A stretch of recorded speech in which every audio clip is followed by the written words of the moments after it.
like 6 weeks, we're both here. And also there's an episode. Yep. Welcome to episode number 18 of Off Angle. Is it 18? I think so. We never really know. But as you said last episode, which, by the way, was when you were on the beach. That was 16, wasn't it? Crap. But like you said last time, it doesn't matter. Right. You will put what number it is when you post this. Yeah. I'm going to bet that this is 17. Okay. I'm going to also bet 17 because you're always right about this stuff. I don't know. I'm nervous now. I think beach might have been 16. I think before that we were talking about is this 15. Could be 15. This could be 16. I don't know. Could be. Regardless, it's good to be back. Yes, it's nice to be back in, I don't want to say the studio because this isn't a studio. Well, what's the definition of a studio? It's nice to be back in the same room. Yeah. Together. I had to blow the dust off my computer screen when we got here. We've been so discombobulated at times. Yeah. Like today, there's been a little bit of discombobulation going on. Big time. Like I had one of my buddies text me, did you guys abandon the podcast or are you just literally too busy to film any of it? And I was like, well, we probably should do the first one, but realistically, we've just been too busy. Yeah, I mean, and it's hard to believe because these podcasts are like 45 minutes long. Yeah. So it doesn't take long to do them, but the process takes a while. Minutes, yeah. You know, like we'll be here for what? And we're going quick today. An hour and 15 maybe? Yeah, potentially an hour and a half. Actually, we can't. Well, I mean, we have less than an hour. Right. We can't. And then you think upload time. I was just going to say, and then all the upload time and editing and all that stuff that you do. Yeah, that's time. It's not just a 45-minute, but it's great. We love doing it. And I will say it does feel good because, yes, we have been busy. And like everyone's busy, but I think our I'm going to call it a problem, even though it's slowly being solved, is that we're like in different places and have, like you always say, we wear many different hats. Yeah, we wear a lot of hats. So I think that's what makes it difficult. But it is nice to just be locked into a chair right now and know that all I have to do is just talk hockey with you. Yeah, that's easy. That's the easiest part. Yeah. I think we should get right into it. NHL camp starts today, doesn't it? Main camps? Sure. Yeah. Look at the first Don't title they start on NHL.com. Wednesday? Yeah. I heard Swayman was going to be traded. Swayman remains unsigned. Goalie, where did I hear he was going to be traded to? Somewhere that wasn't as good as the Bruins. Where'd you see it, on Twitter or something? Yeah, I think so. I doubt it'll be on NHL.com. They don't speculate. I saw it on Twitter. I don't know where that was going to be, but I feel like it was somewhere that wasn't the best team. Why would they trade Jeremy Swayman? Don't they have enough money to pay guys because everyone takes pay cuts there? Supposedly, but it sounds like he doesn't want one. No, they don't, because Pasta signed like a $12 or $13 million a year deal. Remember that? Yeah, but he ruined it. That's relatively a pay cut these days because I know you saw Leon Draisaitl's new contract. Yeah, that was the first thing I was going to talk. We had to say something about was Leon Draisaitl's the highest paid player in the league, right? Mm-hmm. At $14 million a year. Yep. Did the Oilers just not want to win? And what did Sidney Crosby just sign for? Let's see, best player in the last however many years for the last like 20 years. Yeah. I'd say best player. Now he's probably like a top 3 because he just does everything right. Although my top players are always different from everybody else's. I was going to say, I love Sidney Crosby. I mean, I think most hockey players do, but I love Sidney Crosby. I watch him a lot. I think you probably love Sidney Crosby even more than you love Sidney Crosby. I might. He does everything right all the time. Yeah. How can you not? That's so hard to do. Mm-hmm. Both like just knowing what to do and the willpower to do it. Yeah. That video you sent me from, I think it was Spittin' Chicklets on Instagram. Yeah. That was sick. So he's made $8.7 million. Now, earlier in his career, that could have been a higher, obviously that's going to be higher proportion of the cap than it is now. Mm-hmm. But his mentality of I'm taking less money always and I'm taking the same amount so that we can get a team and win. Right. And he's got 3 cups. How many cups do a combined players that make over $10 million have? Zero. And that's a lot of teams. That's different players. Can I be devil's advocate for 1 sec? Yeah. Again, according to Spittin' Chicklets, I think it was Paul Bissonnette. I was listening to the podcast, I think it was from 2 weeks ago or last Monday. Yep. Apparently, or they either were assuming, but it was like an educated assumption that the salary cap on average will continue to rise by $5 million a year. So does that change? Even the next years? Well, then it depends on what proportion or what percentage of the salary cap it is. So whatever percentage of the salary cap 10 million is last year in the last few years, we have to take that percentage and figure out what the new number is. Right. So I don't think it's 14. No, it's not. But maybe if it goes up by 13, if it goes up by $5 million every year at the tail end of Draisaitl's contract, it might be all right. Right. So basically, you're saying, okay, we're not gonna win a cup until it's my 6th or 7th year of my contract. In my opinion, that's what they just did. Yeah, that is what they're saying. Based on historically, that is exactly what they're saying. And not to mention, they also have another player who's would I be wrong to say the second highest player in the league? Second highest paid, 13, I think. Yeah, I want to say maybe tied with a couple guys. I don't know what McKinnon's making. Pasta might be like 12.6. He's pretty close. Right. McKinnon, I think, is 12 something. Either way, the $14 million contract is basically the Oilers saying we don't want to win for right now. Yeah. But then, some people are like, well, they were one game away from the Stanley Cup. It's like, oh, I didn't know they hang a banner for that. Oh, they hang banners for one game away? Shoot at me. Wow. I don't think they do, Hayden. Yeah. So, what are we talking about? But, I mean, yeah, and you're telling me that Leon Draisaitl's worth, like, what, $5.5 million more than Sidney Crosby? That's what the Edmonton Oilers are telling you. It's crazy. It's bananas. And guess what? There's a lot of things he doesn't do right. Mm-hmm. We watched the finals. We watched the playoffs. Sidney Crosby almost had 100 points last year, and he does things right. Yeah, and he's, 37, 38? Mm-hmm. And he's been playing. This is his 20th year in the league. Yeah. So, to me, that's just ridiculous. Anyways, so the Boston Bruins, Jeremy Swayman, the first line here says, will not report to Boston Bruins until the restricted free agent goalie has a new contract. General Manager Don Sweeney said on Wednesday. And he goes on to say, he has chosen to wait, and rightfully so, until a contract is settled, Sweeney said.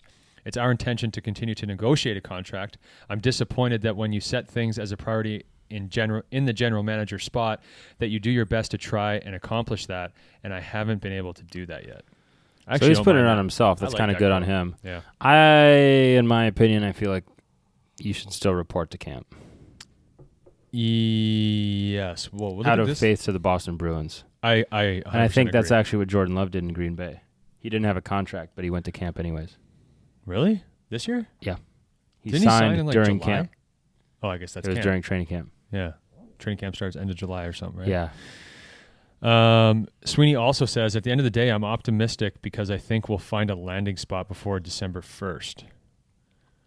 So you're telling me, Don Sweeney's telling me that their goalie that they got that they're supposed to sign this offseason, having traded his goalie partner away, he could be out till December 1st. Yeah. And that's like, yeah. One thing I skipped was the Bruins opened the 24-25 season at the Florida Panthers on October 8th. If Swayman is not signed to a contract by December 1st, he cannot play this season. That's crazy. What is that rule? I didn't know that was a rule because guys come out of college and they sign a contract at the end of their college career to play. So it must be like a veteran rule. Yeah, he's or already something. been under contract. Yeah. I don't know. That's bizarre to me. I never heard that before. I never heard that either. I can't. I wish I remember where they said he might get traded to now. Yeah, I don't know. Obviously, like I said, it's not going to say on here, but I mean that leaves what for the Bruins? Who's in net for the Bruins if he doesn't play? Corpy, baby. Corpy and who? I should have said that. I know Corpy, but who else is there? Corpy, and it says Brandon Busey? Yep. Read the fine print, Austin. This Busey guy, is he that kid that's like got a lot of hype from college? Did he play at Boston College? Don't know. That sounds right though. Yeah. Last year he had a 267. He went 23, 10 and 5 with a 267 goals against average and a .913 save percentage in 41 games for Providence in the American Hockey League. Yeah. That's pretty good. I would like to know what his GSAX is, though. Right, that's the real stat, right? Right. Where's that? NHL.com. Yeah. I don't know. I think it's crazy. I wish I knew where he was going to get traded. Mm-hmm. And I think I don't know. He must be asking for more money than obviously they want to give him at the moment. But they traded away his goalie tandem. Mm-hmm. And I think this brings us to our main point of this podcast. Yeah. Which is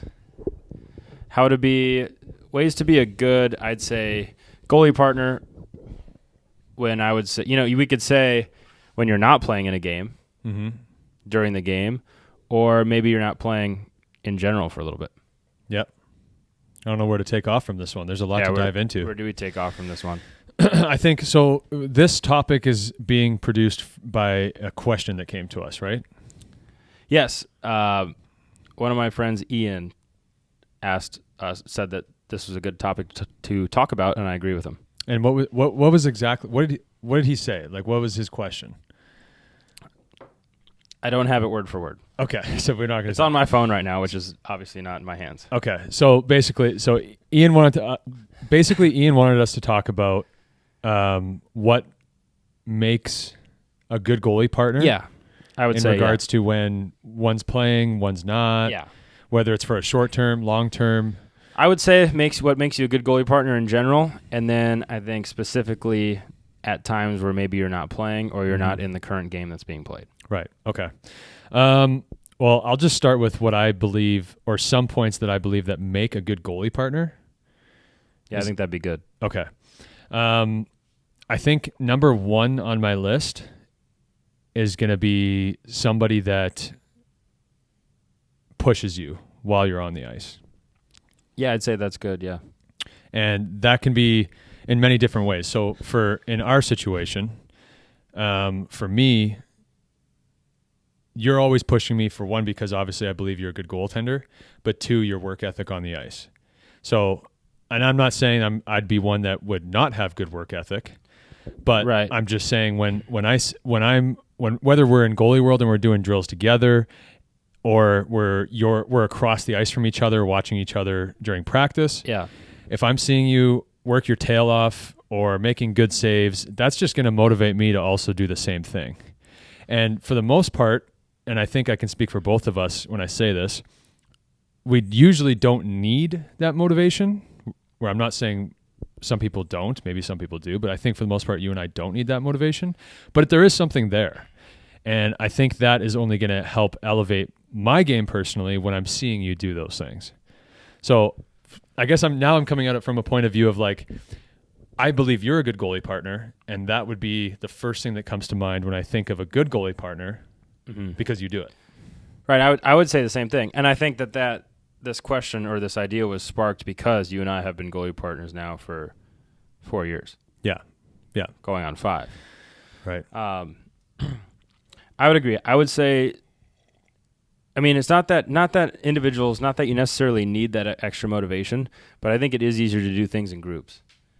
So it's easier to for workout groups, for example, it's easier to go and work out and push yourself when you have good friends or people you're close to pushing themselves, and that pushes you. Yeah, 100%. Just because you're part of the group, Yeah. Pretty sure there's psychology, there's studies behind that. There's got to be. I don't have studies, but you talk about workouts with me, obviously you're a bigger guy than me, so I'm not like an idiot where I'm like, oh, I'm going to lift as heavy as Stu. But psychologically, I think there's something to be said for the fact that I'm watching a human being pick up a certain amount of weight and seeing that it's possible. So now I know, okay, I can get past this point that maybe I was stuck on, or because I was working out by myself. And you have multiple times. I have. It's living proof. And I think it's not necessarily,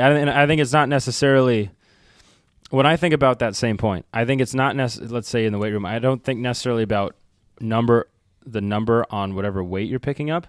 I think of more of, okay, this person is lifting to this capacity of their strength, this percentage of their full capacity. Mm-hmm. And so that inspires me to try to push myself to get to that same percentage of my full capacity of strength. Right. You know what I mean? Yep. Like that guy's pushing himself as much as he can go. Yeah. So let's say, you're at 90% of your capacity. someone could be bench pressing 35 pounds, but they're at their 90% of their capacity, and that's going to make both of them better. Yeah. So that's kind of where I think. So yeah, on the ice. So I think pushing each other is huge, and it's not a. It's a very, I would say, it's more of a team like push each other. Whereas, as in, we're the other guy's working hard, so you want to work hard too. Yeah. And vice versa. Not. It doesn't feel like a competition necessarily. Right. You know what I mean? When we're on the same team. Now, during games and you're playing against other teams and other goalies making saves, it feels more like a competition. But when you're in practice and you're trying to get better, it feels more like, especially let's say we're doing our goalie world and stuff, I feel like, okay, Lotsie does something this way. I like that. I might put that in. Mm-hmm. Or usually we're talking the entire goalie world or practice, and we're like, hey, this is what I did. What did you see? And then usually we're able to identify a mistake that we made when we got scored on, and then we both know, like, okay, so let's make sure we don't make that mistake the next time. Yeah, and that would tie into like another point that comes to my mind is communication or helping each other while you're on the ice. Yeah. I think is a big thing. It can be tough at times to do that mid practice. Yeah. Well, you just can't. You're literally the furthest away from each other, but in goalie world for us, there's probably 25% of the shots whoever's in net is facing. Yeah. I would say that I'm talking about you and I.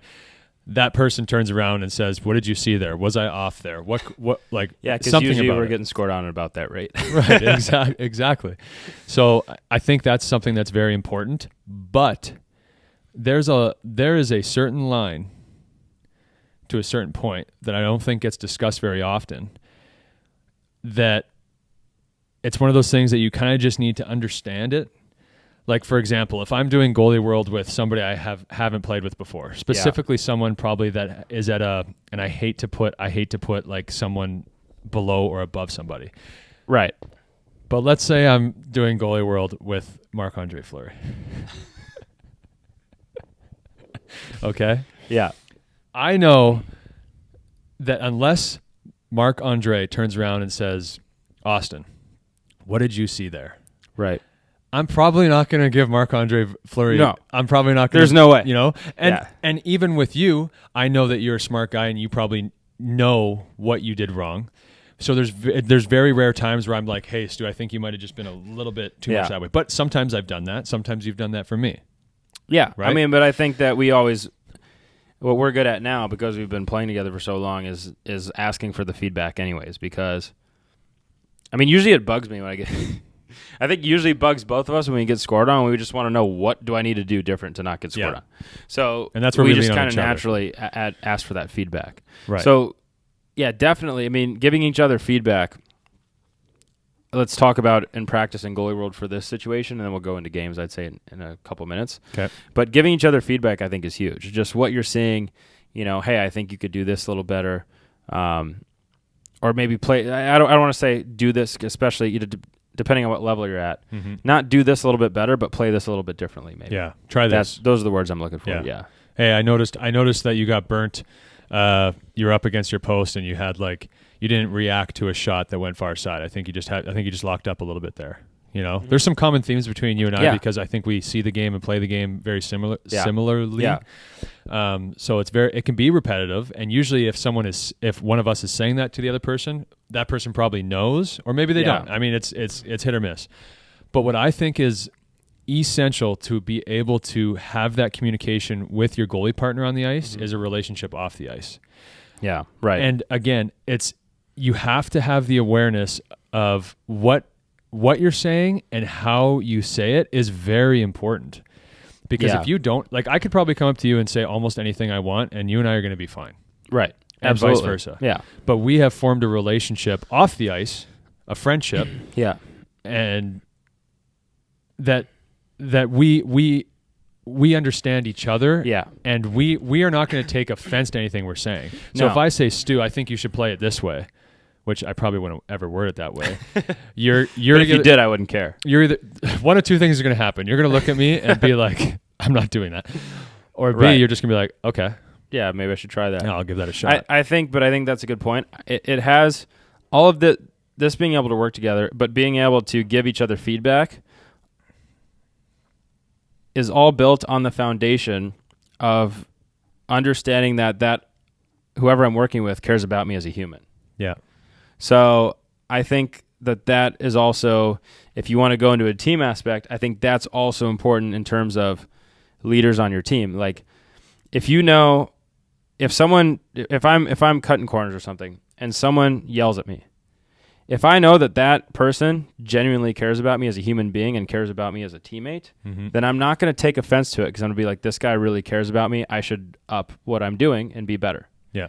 If you think that whoever that, maybe that captain or that leader in the room, yells at you and doesn't care about you as a person, couldn't care less, you're not going to take that feedback at all. You're going to completely ignore it. 100%. So I'm saying all this, us being able to give each other feedback as goalies, and I would say leaders in the room as teammates, has to stem from the foundation that whoever's giving me the feedback genuinely cares about me as a person, as a human, as a friend, as a teammate / family member in that case, and wants me to get better. Yeah, agreed.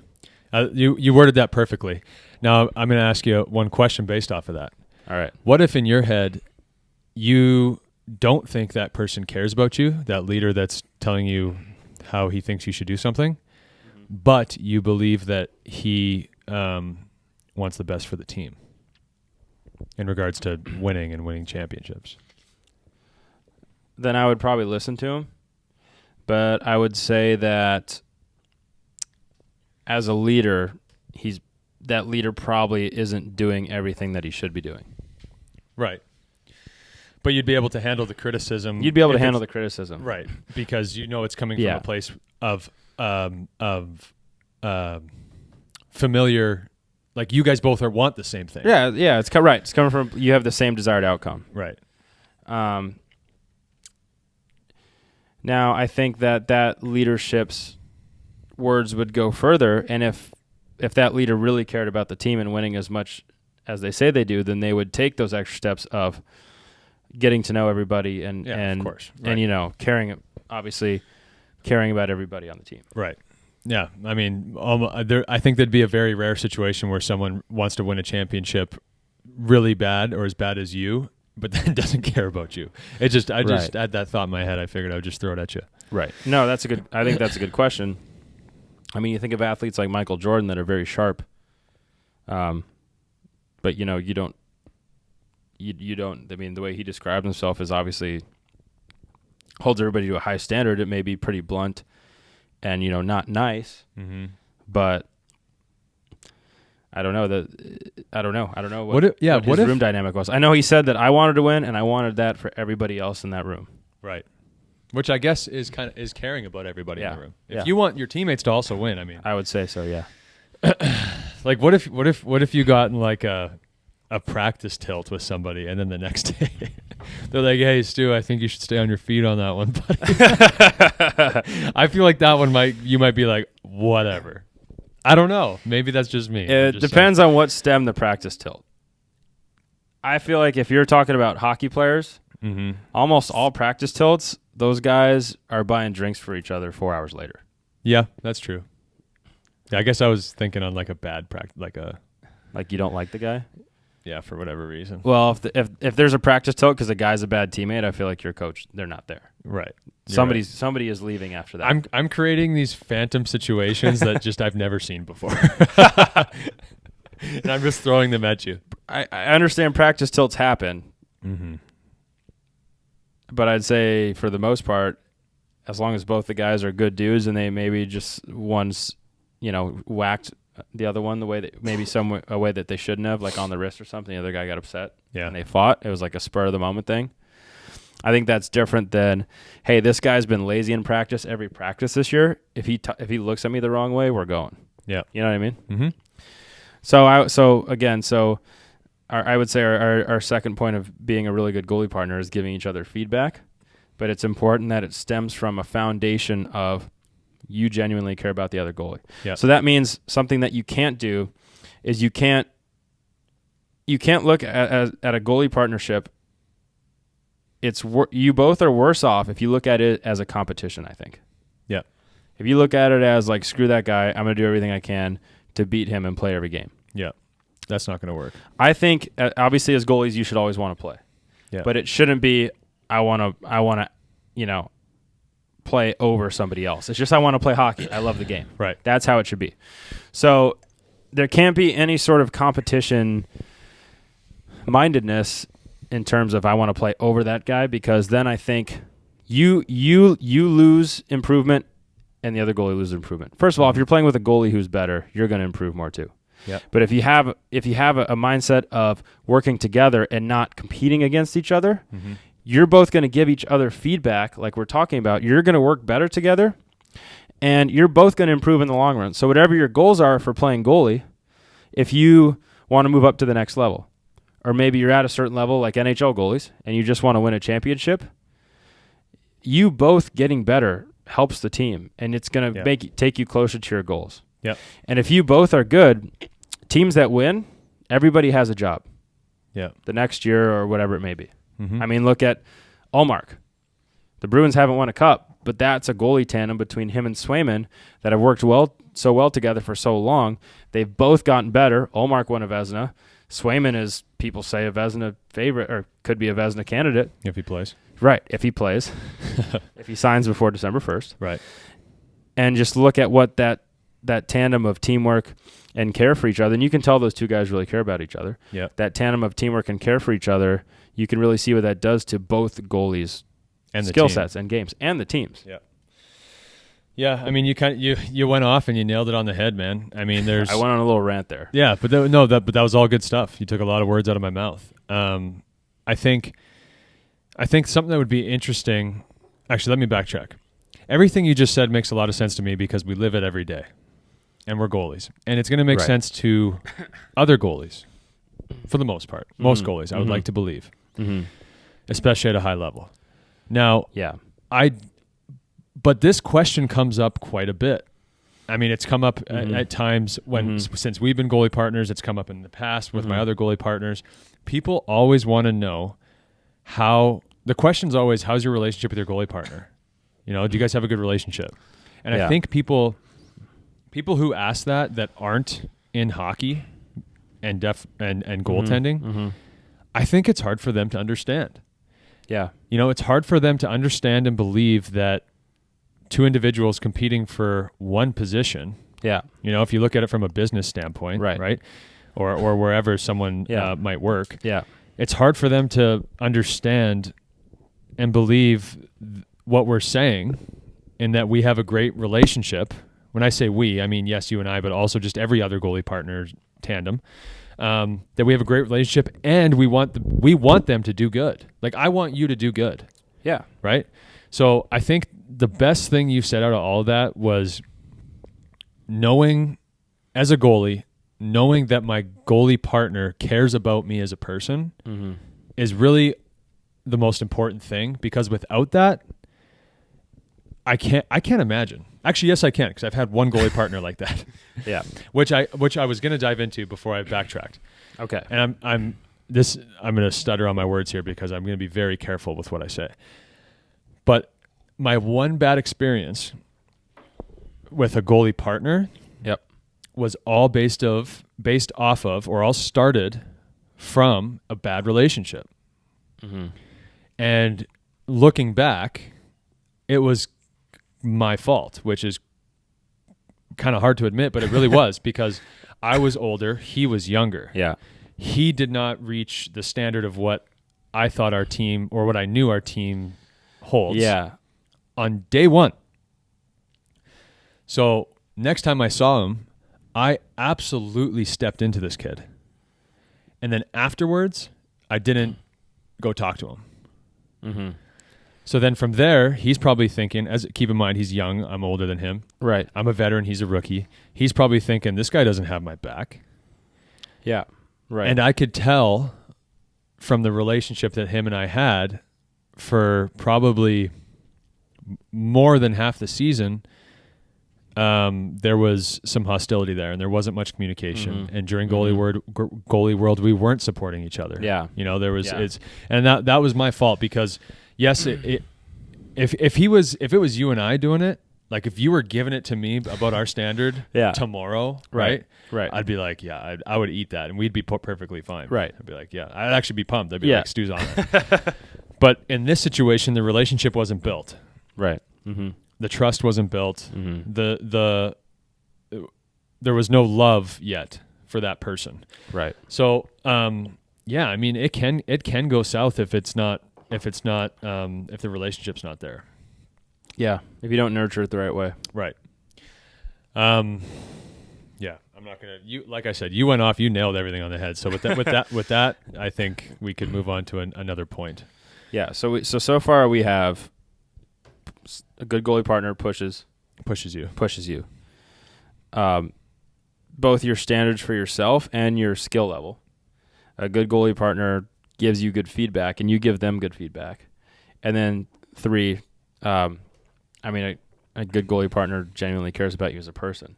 Yeah, it's a relationship of support and working together for.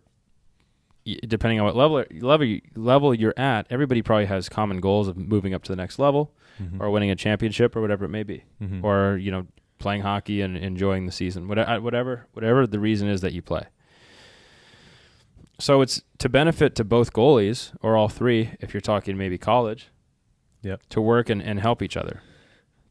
Now, how do you? Now here's a question that I was thinking about. If you're in the role where you're not playing, like let's say a lot of times in college hockey, one goalie plays all the time because there's only 30-something games. In hockey nowadays, almost both goalies play all the time because you just have to. It's too hard. Like you're saying on a schedule that's strenuous. Right. Well, I guess I'd say pro, juniors, youth hockey. But college hockey, that's not always how it is. Usually there's one goalie that plays every game. Right. Because it's 2 games a week. They're Friday, Saturday, and then you probably have weeks off within that time. Okay. So if you're the goalie or 2 that isn't playing, now there's obviously different years. So like freshman, you're probably not going to as likely to start it as you would be if you were a junior. Right. But let's say you're the goalie not playing. How do you approach everything the right way? In regards to with my goalie partner that is playing, I would say in general, but also goalie partner. This episode is brought to you by Vita Era Hydration. Vita Era addresses 2 critical issues for a healthy lifestyle. First, throughout your day, you lose essential vitamins, minerals, and electrolytes. Whether you're taking a walk, working out, or engaging in any energy-intensive activity, Vita Era replenishes these nutrients without the processed sugars and artificial additives like sucralose or aspartame found in many hydration products. Instead, Vita Era uses stevia, one of the healthiest natural sweeteners, to provide a refreshing taste. Second, with 60 to 70% of our bodies made up of water and 75% of people chronically dehydrated, it's showing that we're not drinking enough water. As an additive to water, Vita Era encourages you to increase your water intake. Vita Era is a 3-in-1 solution. It provides your everyday essential vitamins and minerals, green tea for enhanced performance and recovery, and electrolytes to maximize hydration efficiency. Each serving includes 500 milligrams of potassium, equivalent to the potassium content of a banana. Stay hydrated. Drink Vita Era. In general, if a goalie's not playing, and that goalie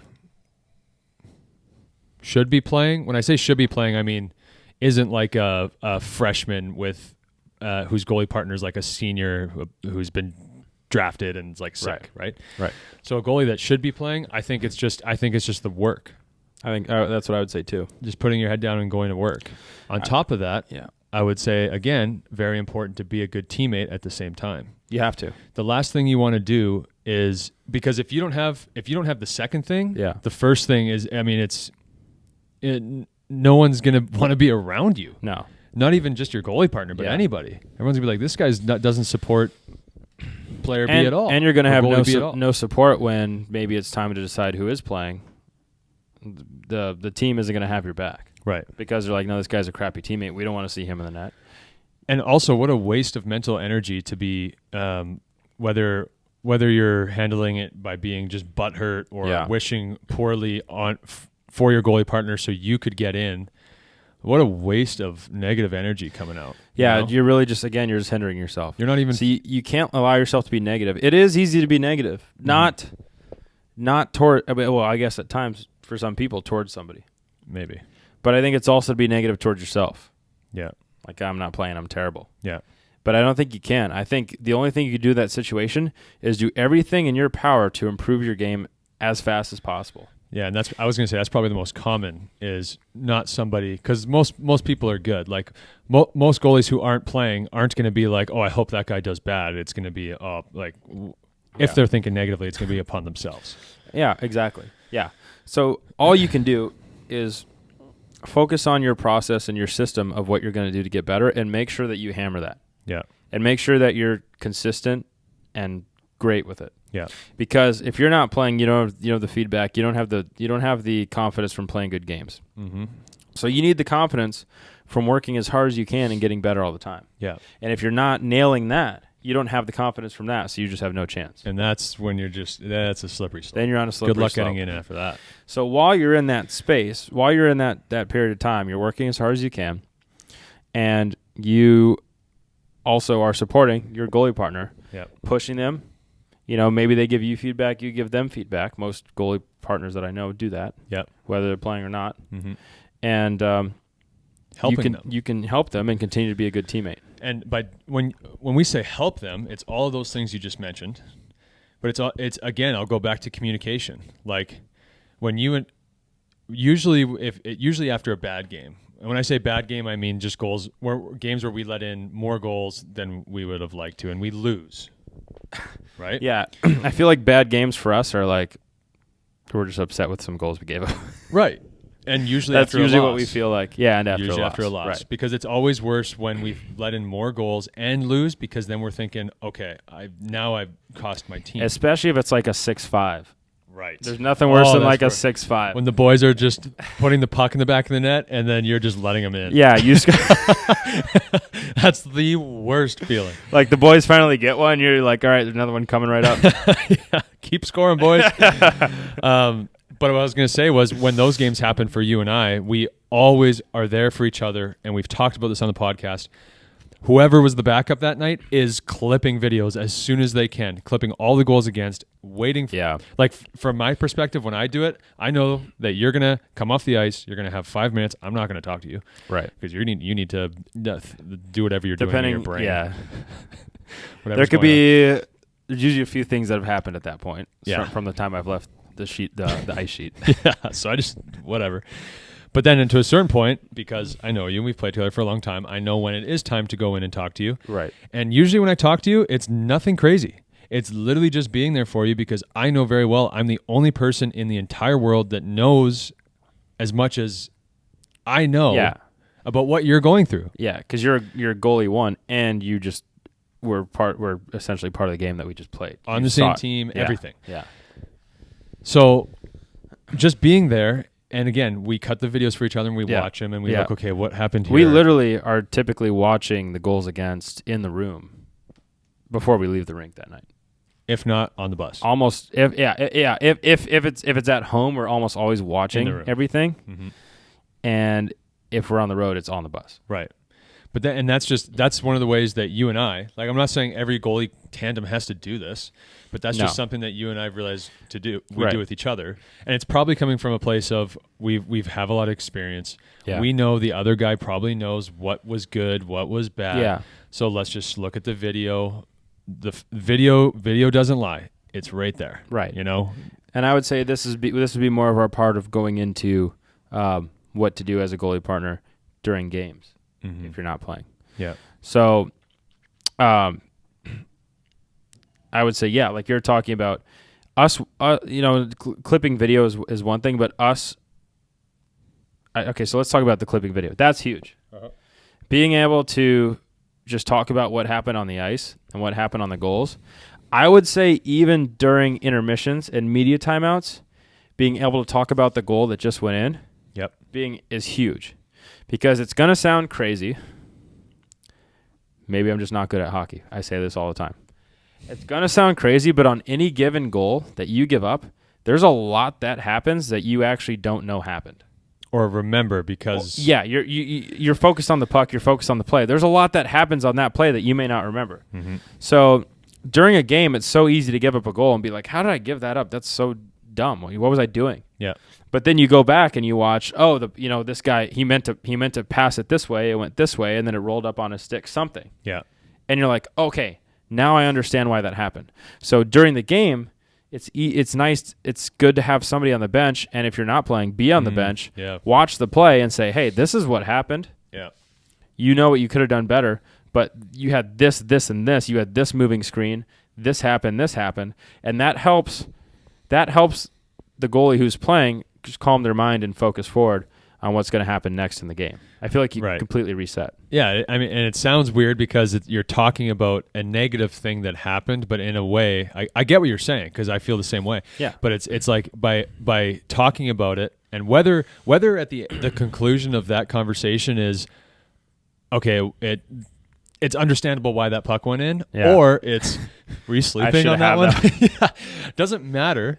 Either way, you get to that conclusion, and then you kind of move on. And then you can move on. Got to have that short memory, and you move on. Being able to bounce it off someone who's watching the game from a third person or a objective standpoint, from a goalie's point of view, not just your coach, because coaches, I feel like it's not something that could happen. They're like, how's our goalie not stopping that? Right, but they're probably it's the same thing for them too. They're watching it and they're like, okay, they're looking at the boys. They also have 10 players on the ice to watch. Exactly. Where are their guys? Where are our guys in response to where their guys are? And then they're like, okay, why'd that puck go in from the blue line? What is Stu doing? And then they watch the video. They're like, we had 5 guys on the ice and they were lined up in a row screening them. Right. Maybe they're thinking back to the turnover 15 seconds before that happened. Right. Exactly. They may not even they may not even think about the goal. Yeah. We don't know. But I know that for coaches, there's a lot to think about. Right. But I'd say the biggest thing about being the backup during a game is being able to watch the game intently, which you're on the bench, so you will, and being able to hopefully and being able to try to think about or being able to look at from your point of view what you see on a certain goal. Right. Because that helps calm. Or clear. I want to say clear. That helps clear the goalie's mind who's in net. And if you have a clear mind as a goalie, you're going to be focused. Right. It's when things start getting all kinds of things start bouncing around your head that you start to lose your focus. Right. And that during the game, in my opinion, the backup's goalie, his job is obviously like to be ready in case you have to go in. Right. That's a good point, yeah. But during the game, when you're not in the net, in my opinion, your job is to help the guy who's in net. And how are you going to do that? You're limited. You're sitting on the bench. You're just a rock on the bench. I would say observing as best you can is the best way. 100%. Observing and then communicating. Mm-hmm. Now, you might have a goalie partner who comes to the bench, drinks his water bottle, and doesn't even look at you, and that might mean he doesn't want to talk. Right. It depends. Right? That's a good point. It also depends on your goalie partner. Some guys don't like to talk during the game. They just want to be quiet, be on their own, and focus, and that's fine. Some Devin Levi likes to do his Qui-Gon meditation between the hash marks, right, during media timeouts, which I love. I wish I thought about that. I wish I thought of that idea, but I didn't. So sure. I'm not going to do it. But banana lands to me, but okay. But it depends on your goalie partner. Yeah, big time. But I will say, even if, let's say you have a goalie partner who like just never, he comes to the bench, gets his water, doesn't even look at you, whatever, doesn't want to talk, that's fine. Okay? The one time he might come up to you and be like, what happened on that play? Yeah, you got to be ready.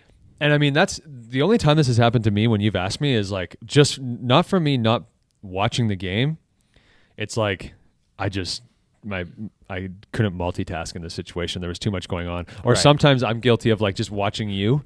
Like if it's in our, if they're in our end, sometimes I'll just watch you. Yeah. And then you'll be like, did you see that puck roll off that guy's stick? And I'll be like, no.